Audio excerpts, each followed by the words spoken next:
my heart, so full of worship, I can't hold back, I can't contain.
mercy surround.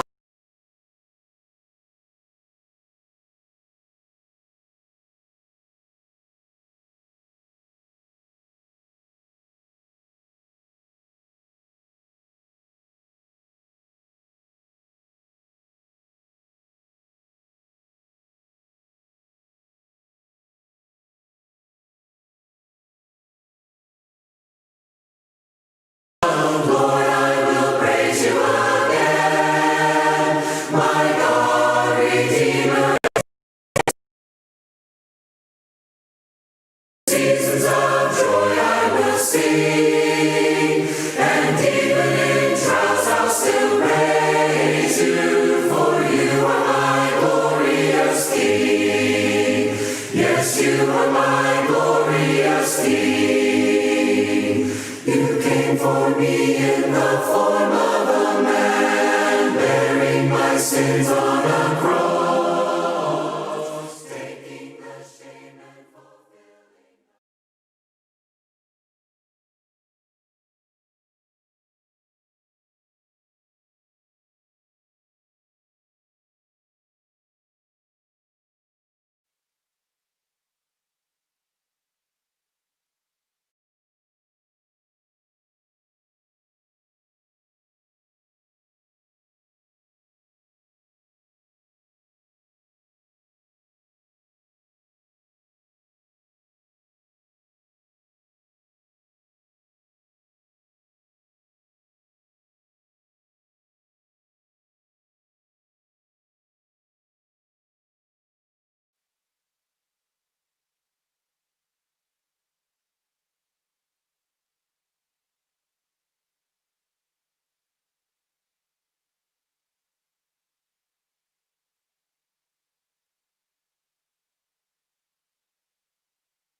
Well, we're late already, but I think for our first class, that's going to be all right here. I'll be honest with you, I have no idea how well this is going to work. I'm usually much farther down when we have an auditorium class here, try to get people closer together. A lot of it has to do with so you can hear each other's comments, as well as so I can hear your comments. I'm not the most audibly gifted person when it comes to hearing anymore. And even the hearing aids I have, I forgot this morning. So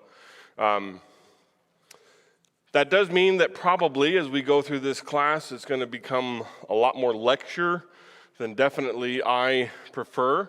But do your best when if you have any kind of question, raise your hand, let me know, and I'll try to get over there and I can repeat what you're asking to the class here. If you have a voice that is all eligible to speak up, please do so that everybody can do our best to hear you. Did everybody get a copy of our proposed outline for class today? Did you have some more left? You used them all? Okay, I'll print some more. I'll print some more and bring them there.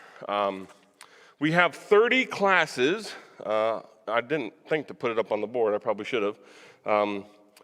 We have 30 classes this time, including a couple toward the end. Breaking out the book of Exodus into 30 classes was a little bit difficult, I'll be honest with you, simply because there are some chapters in the book of Exodus that have a ton of material, a ton of details that we look at and that are relevant and that have some great stories and some impacts and things that we can really pull from those.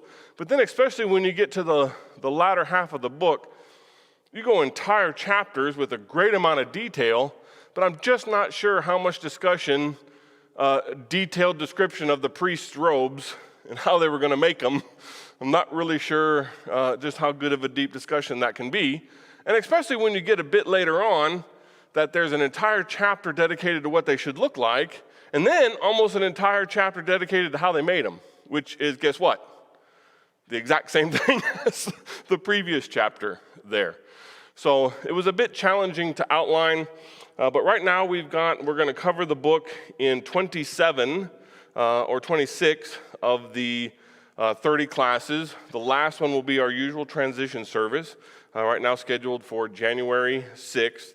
And then toward the end of the class, we'll have a final review, and then we'll have two kind of special topics that have yet to be determined as we go throughout the class. We'll see where we are. Also, in case we get behind, we've got those classes as a little bit of a flex there. Fellow teachers, so you'll have me, and we had a bit of a shuffle even just this past couple days.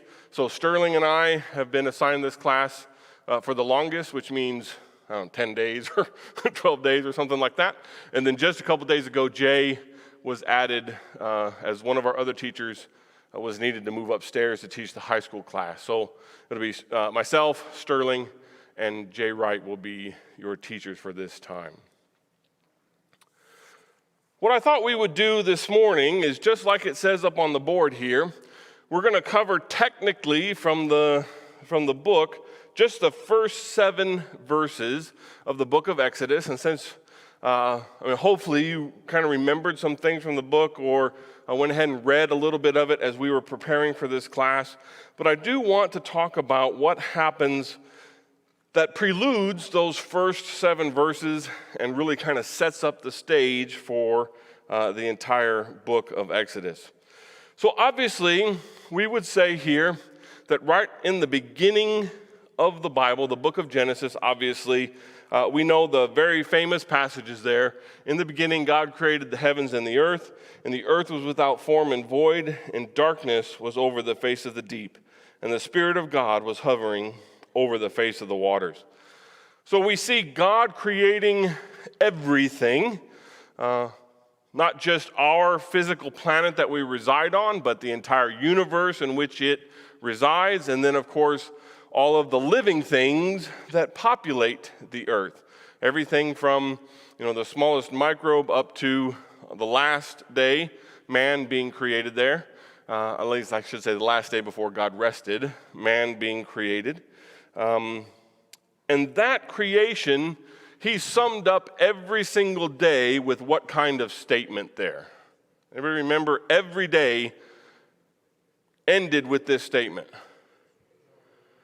Yeah, he saw it was good. Most times after the first couple, it'll say it was morning and evening and what? God saw that it was good, right? And then toward the end, whenever everything is created, just before he rests, there is a special word emphasis there, depending on your translation. Anybody remember what it said once he was done? He saw that it was very good, actually. There's a final emphasis on that last day of creation that as an entire package now, God is sitting back and looking at his creation and saying, this is all according to my plan. This is according to what is needed. This is according to what I had purposed, and it is all very good. We find man where, then, on this globe that he has created? In the garden, right? So we find man there in the garden of creation, the Garden of Eden. And what would you describe early man's life there, Adam and Eve? How would you describe their life? What's that? Great in the garden, perfect, right? I mean, what we would consider almost an idyllic lifestyle. I mean, they didn't have cell phones and all that kind of stuff, so I don't know how well they survived that. But, you know, they didn't have to work very hard. Did they have some work? Yes, they were told to tend the garden. We don't know exactly what that entailed, but they had to tend it. But apparently, there was no real work, no sweat required to do that. They basically just were able to enjoy life, have access to all the food they needed, and they enjoyed God's presence. So much so that what is the feeling that we get there about how God interacted with them? Was it impersonal and distant, or was it very much personal, kind of in-your-face interaction? Yeah, like family, right? A daily kind of occurrence is what we get that sense there. In fact, we know from the fall, right, that the Spirit of God is then moving and walking in the garden. And what are they afraid of? They're afraid of he's going to see them naked, right? So they're afraid of that immediate interaction. I'm going to be face to face with God here, and he's going to see what I've done. So they enjoyed that personal relationship that very few people in the Bible have experienced, and I would say probably no one else in history has experienced it definitely in that same way, because there was not yet that barrier of sin. But then, of course, we know that the serpent comes and tempts Eve. Eve succumbs to that temptation and then passes that on to Adam. And then in Genesis chapter 3 here, we find one of the first key passages of the Old Testament where we find this introduction of sin, what it meant to sin, how it was defined. And then also we find this first messianic prophecy here. Anybody remember what the form of that prophecy took? That's right. The seed of the woman will bruise his head, but it will bruise his heel. That idea of a serpent being squished right in the head, and that there would be a small injury to the seed of woman, but a killing blow delivered to the serpent there. So really from this passage, what we see is the beginning of this theme of the Bible, which of course is going to be the reconciliation of God and man. How do we get back to that extremely personal, face-to-face interaction with God that Adam and Eve enjoyed when they were there in the garden? And a big chunk of even the things that are important to us today in the new law come from that, and we're going to see some of that played out in our story of the book of Exodus. Because, of course, the only way that this reconciliation was going to happen, and God from the very beginning is laying out there that there is a path, okay? There's a way that I am going to implement by which we can rectify this problem of sin there. So, of course, one of the consequences of that sin is they get kicked out of the garden, and the angels with the flaming swords stand at the gate. Man, I would love to see that. Just my kind of personal thing, but man, I can't imagine having a flaming sword. Even better than a lightsaber, I think. But we see them kicked out of the garden, and they start to move. And what we really see here then is the population starts to expand. And they start to grow, the body of people here. Of course, they spread across a portion of the earth. They don't really spread everywhere.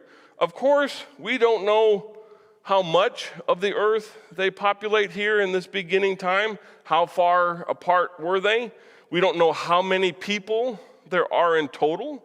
We know that we see some hints even in people being worried about if I go over to this distant city or if I go to this other country, people are going to kill me.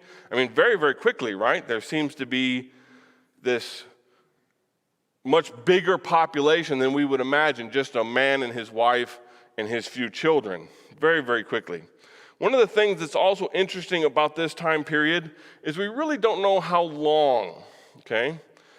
There is some gap of time between when Adam and Eve are created, and first of all, we don't know any clue how long they were in the garden, right?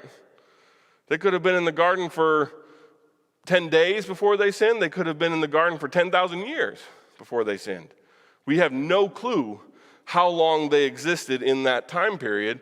We definitely know that up until that time, they didn't seem to what? To die. That's right. Okay? That was going to become part of the curse, that their days were going to become numbered. Kicked out of the garden, they would no longer have access to what? The tree of life. That's right. Okay? So we really have no idea how long that period is there. But even if you look at marking Adam's years from the time he's kicked out of the garden, which is probably what, when it says how long Adam lived, that's probably what it's referring to as post-garden years. But even then, the genealogy between the garden and the flood is a little bit skewed. Are we told that so-and-so had a son and he lived so many years and he begat so-and-so and how long they lived? Yes. There's a whole genealogy there, right? However, what do we know is true about those genealogies sometimes? Especially in the early period of the Old Testament. What happens sometimes when you do a genealogy and say so-and-so was the son of this person? Yeah, a generation, or sometimes many, many generations were skipped. Jesus Christ was the son of who? David. How long of a difference was there between them? 1,000 years, okay? Now, do we know that for sure? No. And I'm not here to talk about the whole, is it 6,000-year-old earth or is it who knows how long? But either way, we really don't know how much period of time here. But during this time, we do know what happens to the state of man, at least spiritually. And if they started out up here, that personal, direct relationship with God, and then, the sin in the garden, then what happens once they leave the garden? Right? That spiritual state just declines so rapidly that by the time we get to Genesis chapter 6, we find that this is what God had to say about the state of man. The Lord saw that the wickedness of man was great in the earth, and that every intention of his thoughts of his heart was only evil continually. And the Lord regretted that he had made man on the earth, and it grieved him to his heart. However, out of all this wickedness, we do have one bright spot. And who was that? Noah. That's right. Okay? So, however, despite all of this wickedness, we do see there in verse 9 that Noah was a righteous man, blameless in his generation, and Noah walked with God. So, of course, God then is going to call upon Noah, and he's going to call upon him to save a remnant of mankind. And here we are in Genesis chapter 7, and already what are we getting introduced to? This idea that in general, what's the state? Just terrible, right? Wicked beyond belief. But God is going to find one man, and through that man, what is he going to do? What's that? That's right. He's going to take that small group, that remnant, and from that remnant, he's going to get rid of all this evil and say we're going to start again. And we see this theme recurring here throughout the Old Testament, into the New Testament, and even into kind of the future that we haven't seen yet. This idea that there's going to be a remnant that is pleasing to God, that is righteous and held separate and saved from the destruction that comes to everybody else here. So God visits Noah, and we find here in Genesis chapter 7 that God gives him all these instructions on how to build the ark. These rains are coming, and you got to get ready. So Noah did all that the Lord had commanded him. Noah was 600 years old when the flood waters came upon the earth. Noah and his sons and his wife and his sons' wives went with him into the ark to escape the waters of the flood. We're told in the New Testament that that was it. There were no grandchildren, right? Because it was a total of 8 souls that were saved there on the ark. So the flood happens. How long did the flood last? Yeah, if you don't know a number in the Bible, you're pretty good to guess 3, 7, or 40. That's right, okay. So it rained for 40 days and 40 nights, and then once it was done raining, the actual water resided on the earth for 150 days before the water started going down. I was thinking about this, and this just popped in my head now. I was thinking about this only a couple weeks ago. We have right next to our house, our neighbor, in fact, the entire neighborhood is kind of where all the streets run down, and we have this humongous overflow retention pond just so the water doesn't flood everybody else. Normally, it's just beautiful grass lot back there. But with all the rain we had, we went, 30 days, 45 days, where that water never went down, okay? And even in that short a time, what do you think happened to everything underneath that water? It died, right? And was stinking and rotten and, Can you imagine 150 days of the entire earth being underwater, what it would have been like? What was the purpose of that? The cleansing, that's right. We think of, everything died and everything was terrible and yucky. Yes, that's the truth. That was the consequence of the sin. God said, we're going to start over, so we got to get rid of everything. And so everything died and was cleansed, and we have a chance to begin. So eventually, the ark comes to rest at the mountains of Ararat. We don't know 100% for sure, but pretty confident that Ararat is going to be up in there, in today what would be called modern Turkey area. Okay, so they landed on the mountains up there.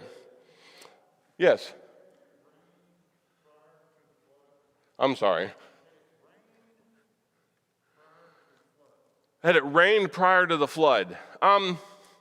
We don't know for sure. The hint is that it did not. We have a strange passage that talks about a mist that comes and waters the garden, right? That every day, that's how the garden was watered, is this mist would rise and water the garden. But there's no mention of post-garden until the flood. We don't really know, to be honest with you, if it had rained or not, okay? A lot of people will tell you it had never rained before, but just to be honest, we don't know. We know that in the garden it doesn't seem to have rained, but post-garden, I don't know. I do find it interesting that God doesn't say he had to explain to Noah what rain was. Okay. So Noah determines it's time to go down from the ark. They send out birds, of course. But even though they land and they can see dry land, they're stuck on the ark. Can you imagine how badly you would want to get out? But yet God says, no, you stay in that ark until I tell you, okay? And so, of course, then God said to Noah, go out from the ark, you and your wife and your sons wives with you. Bring out with you every living thing that is with you, and so they go out. Interestingly enough, if you didn't know, how long did Noah, his family, and the animals remain in the ark after it came to rest on the top of the mountain?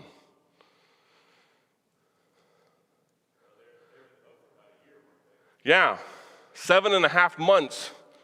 They still lived in that ark. once it was on top of the mountain. So the total time spent in the ark, including the rain and the 150 days, was just over a year. Okay, according to chapter 7 and verse 11, it was in Noah, I always say Moses, in Noah's life, the day they went into the ark was in his 600 year, 2nd month, and 17th day.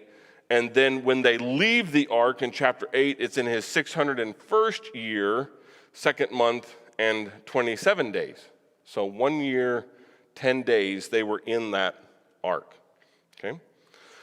Now, of course, again, time passes, and the population is going to start to expand. And this time, they're going to go all over the earth, right? No. Again, what do they tend to do? Stay together, right? Okay. So they don't spread across all the earth. We're not really sure why they don't spread all across the face of the earth, other than, perhaps this is what's comfortable. However, it doesn't seem in the Bible story like it's a long time, but it may very well have been hundreds of years between the time they get off the ark and the time that we start to see the next story, which is, of course, going to be the Tower of Babel. Because there is definitely enough time for there to go from Noah, his sons, and all their wives, 8 people, to by the time we get to the Tower of Babel, it's a great multitude. Okay? So that takes a little bit of time for that to happen there. We do know, however, that what it seems like, so they were stuck in that boat for 7.5 months. When they finally leave the boat, how sustainable to life, especially during that time, was staying up in those high mountains? Not very, right? You got to go somewhere where the animals can eat and we can grow crops and those kind of things. So they go down to this valley down here, and the key part of the Fertile Crescent between, the main rivers there. And it seems like they make that distance, and then everybody kind of stays down there. It's approximately 400 miles, but they don't seem to leave that area. Because then we see the Tower of Babel, and they start to build this tower that's so high. And why did they want to build such a high tower? Make a name for themselves, right. And the second reason, which we kind of often forget about, is so that they wouldn't become scattered over all the earth. So the idea kind of seems to be, we're going to build this tower, and as long as you don't go farther than you can see that tower, what do you know? I'm still kind of safe, right? I'm within my group of people here, okay? So, of course, God takes some actions. He confused their language, and of course, then scattered them across the face of the earth. I definitely think this was Beam Me Up Scotty, or Beam Me Up Jose, or whatever their names were back then, where God actually miraculously takes them and places them then all over the face of the earth here. Whether he did it miraculously or he just put in them some kind of instinct that would transport them away, make them want to move somewhere far away, I guess it doesn't really matter, but I like the idea of God being the first teleporter. So then they're going to spread across, and I don't think I have this set up. I don't. But we see here that in general, we would call this where the sons of Noah and their descendants go. Of course, Japheth, Ham, and Shem, and as they would go across the different parts of the region there, this really becomes important for the Bible story in the Old Testament. However, I do think there are descendants truly spread all across the face of the earth here, okay? And again, then time passes. And we have some sense of time passes, and maybe we're getting closer to where we can think those genealogies are actual years here. I'm not quite sure yet. But generations pass. They may or may not be a good indication of just how much time has passed here. But we do see if the genealogy is complete, I'm not saying it is or isn't, I don't think we will ever know, but if it is complete, there's some interesting points here. So if we just see Noah up there at the top, and again, this is just assuming a continuous stream, no break in any genealogy, we would have had Noah being around 1,000 years after the flood there, okay? And then we would count down till we get to Shem, when it talks about him next there in 1556. The flood would have happened in 1656, post-flood, or you could also think of that as 3650 would be another way to think of that if you're going, truly by our calendar there. But then if you look at the different names of people, it's interesting to see, especially when you start talking about Abraham coming on the scene, Abraham being circumcised and the physical covenant being made right around 2000 BC, Noah was still walking around. Okay, kind of interesting to think about that would have been the case. Again, if these genealogies are literal and there's no skip in time here. Okay? But whatever reason, lots of people are going to be around now since the flood, and technology also has increased greatly, right? We go from what we see in Noah making the ark to there being weapons of bronze, at least by the time we would get into Abraham, okay? So we have left some of those early stages there and get at least to where there's some metallurgy. People have domesticated animals for not just for food, but for warfare. Pharaoh has a bunch of chariots at his disposal. That's a pretty advanced technology to go from having none to getting up to that point, okay? So it's pretty interesting there. So then, of course, we know Abraham is called by God to leave his home. He leaves his home in Ur and just goes to where God is going to show him. Goes up through Haran, down to Shechem and Bethel, goes into Egypt for a period of time, comes back to Damascus, and then, of course, ends up living, at least for a good time, right around what is going to become Jerusalem. It's not at the time, it's called Salem, and of course, Abraham runs into a very special person there at Salem. Anybody remember who that is? Melchizedek, that's right, the king of Salem there, okay? So Abraham is going to be traveling around here. And just for a few minutes, we're going to talk about Abraham and why Abraham is so important, okay? Abraham is the father of 3 religions, all that exist today. Really, 2 of them shouldn't. They're not official, I guess you would say, still religions in God's eyes. But what are the 3 religions that all trace their heritage back to Abraham? The Jews, right? We better say the Jews first, right? Father Abraham for the Jews. Islam, that's right. And then, of course, Judaism turned into Christianity. Even all Christians today, the book of Romans says we are inheritors of what? The promise to Abraham. That's right. We are Abraham's seed, Abraham's descendants here. Okay? So all 3 of those major world religions trace their start back to Abraham here. We do see the second of the 5 key passages of the Old Testament here in Genesis chapter 12, that is the promise to Abraham. And this is very critical in the story. This starts what we call the pre-Christ period. Before that, the world was just dealing with the effects of post-Adam. Did we have any idea that there was going to be some kind of salvation coming? Yes, from what?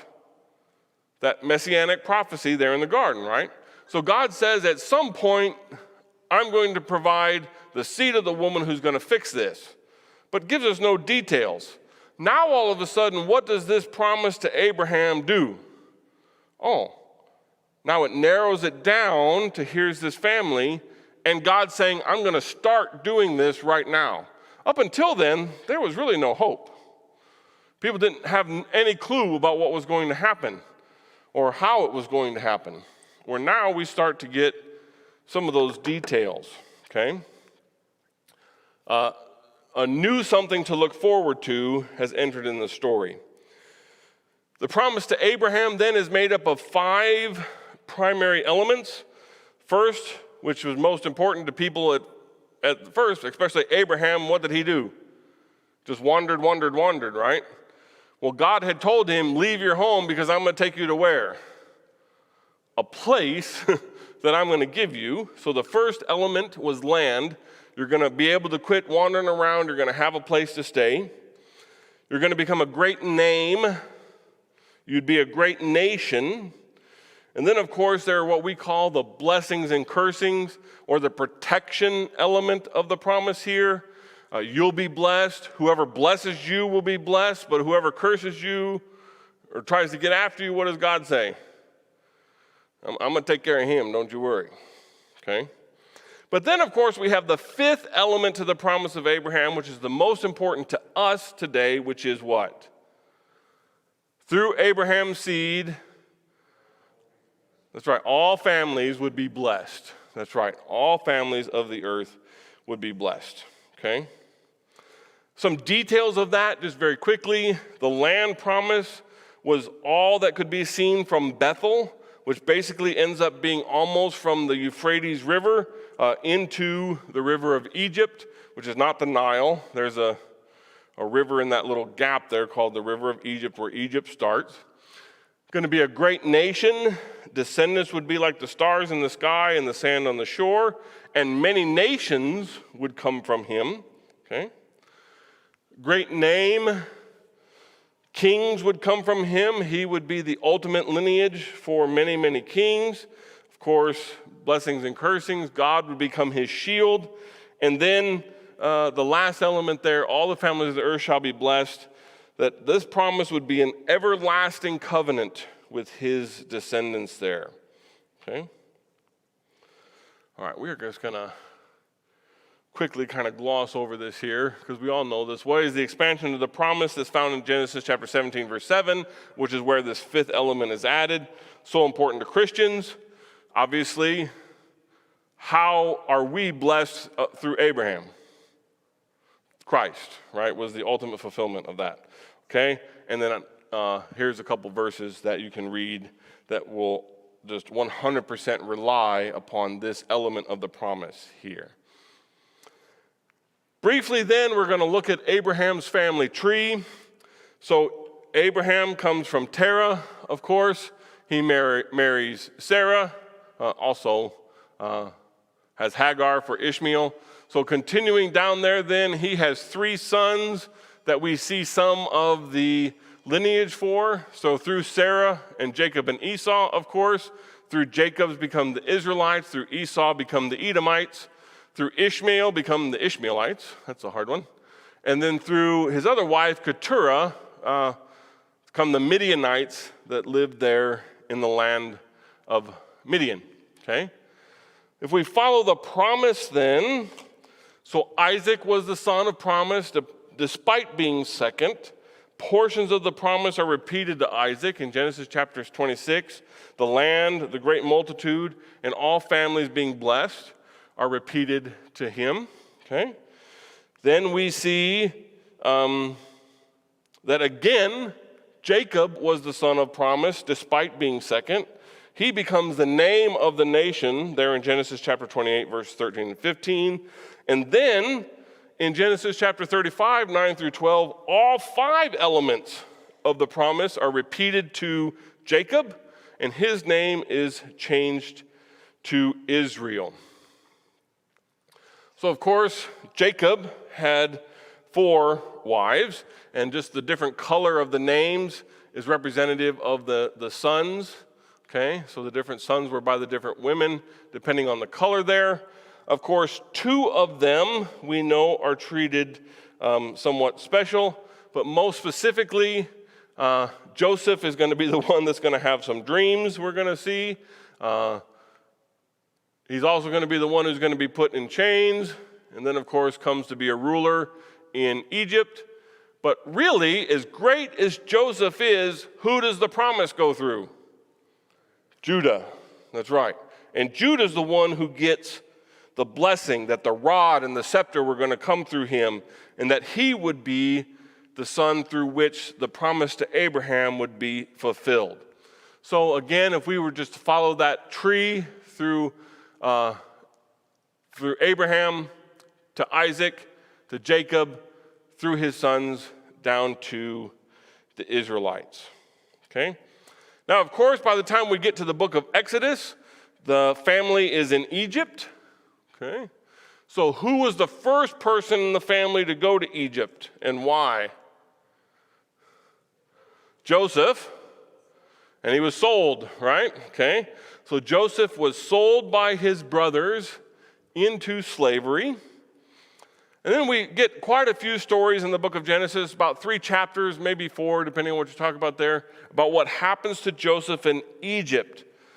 And we see this repeated pattern. He's sold to work for Potiphar. What happens?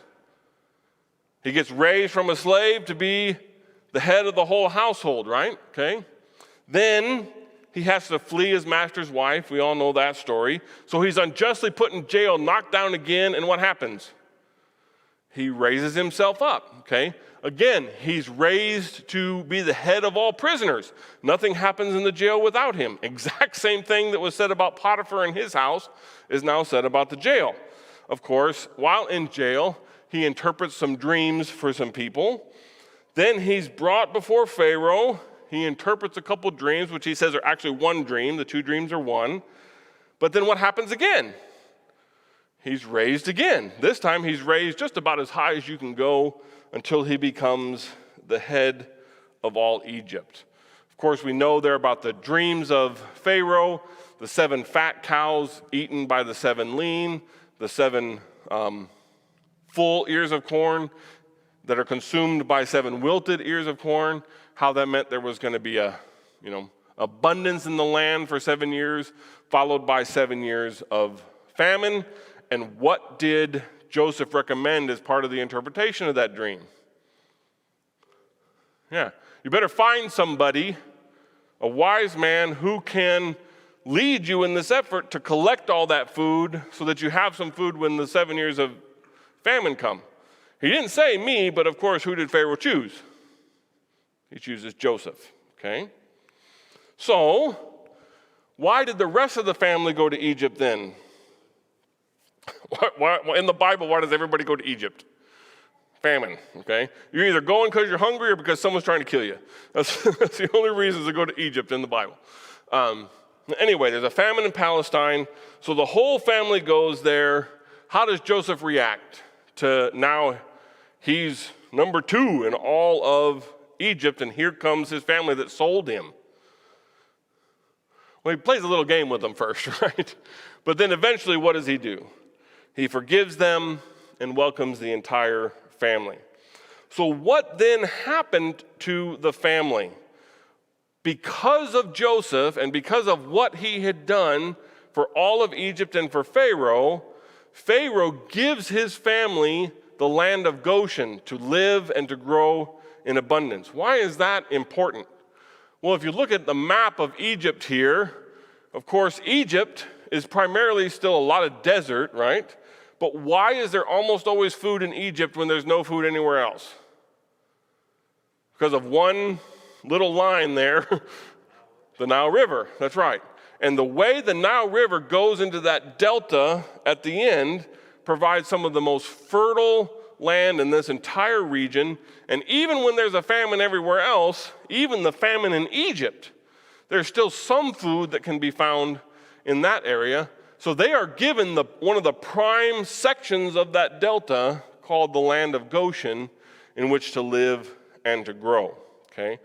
Well, what did that cause to happen? Man, did I time this right or what?